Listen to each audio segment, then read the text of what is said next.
Apa penyebab terbantainya Barcelona oleh Atletico Madrid? Kekalahan 0-4 Barcelona dari Atletico Madrid di leg pertama semifinal Copa del Rey bukan sekadar hasil buruk. Laga itu memicu evaluasi internal. Bahkan, beberapa pemain mulai mempertanyakan pendekatan taktik Hansi Flick. Tapi sebelum masuk ke pembahasannya, silakan subscribe dan follow Dongeng Sepak Bola biar lu gak ketinggalan video terbaru lainnya. Let's go, kita mulai. Masalah Highline. Atletico Madrid mengeksploitasi satu hal dengan konsisten, garis pertahanan tinggi Barcelona. Tim asuhan Diego Simeone berulang kali menyerang ruang di belakang bek. Masalahnya bukan sekadar sistem, tapi kondisi skuad. Barcelona tampil tanpa beberapa pemain kunci seperti Rafinha dan Pedri. Tanpa mereka, pressing dan kontrol bola tidak seefektif biasanya. Menurut laporan The Athletic, sejumlah pemain menyampaikan langsung ke Flick bahwa penggunaan highline dalam kondisi seperti itu bukan gagasan terbaik. Mereka tidak menolak filosofi menyerang, tapi meminta adaptasi sesuai komposisi pemain yang tersedia. Momen krusial yang memperburuk situasi. Barcelona sebenarnya sempat mencetak gol lewat Pau Cubarsí.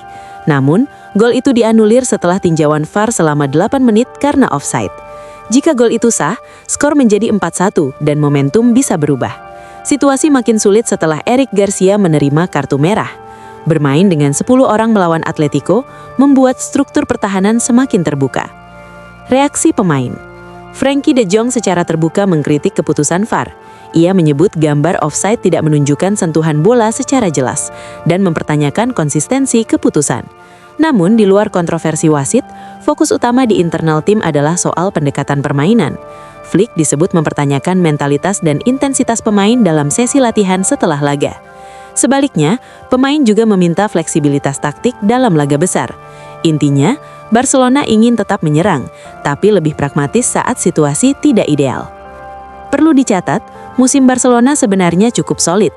Mereka memimpin La Liga, lolos ke fase gugur Liga Champions, dan sudah menjuarai Piala Super Spanyol. Artinya kritik ini bukan karena krisis total, tapi karena kekalahan 0-4 menunjukkan celah yang bisa berbahaya di fase penentuan musim. Leg kedua baru digelar 3 Maret di Camp Nou. Flick punya waktu untuk menyesuaikan pendekatan. Kesimpulan. Pertanyaannya sekarang bukan apakah filosofi Hansi Flick salah, tapi apakah ia cukup fleksibel saat kondisi tim tidak lengkap. Karena di level semifinal, detil kecil seperti garis pertahanan dan transisi bisa menentukan hasil. Menurut kalian, Barcelona harus tetap dengan highline agresifnya atau mulai lebih pragmatis di laga besar?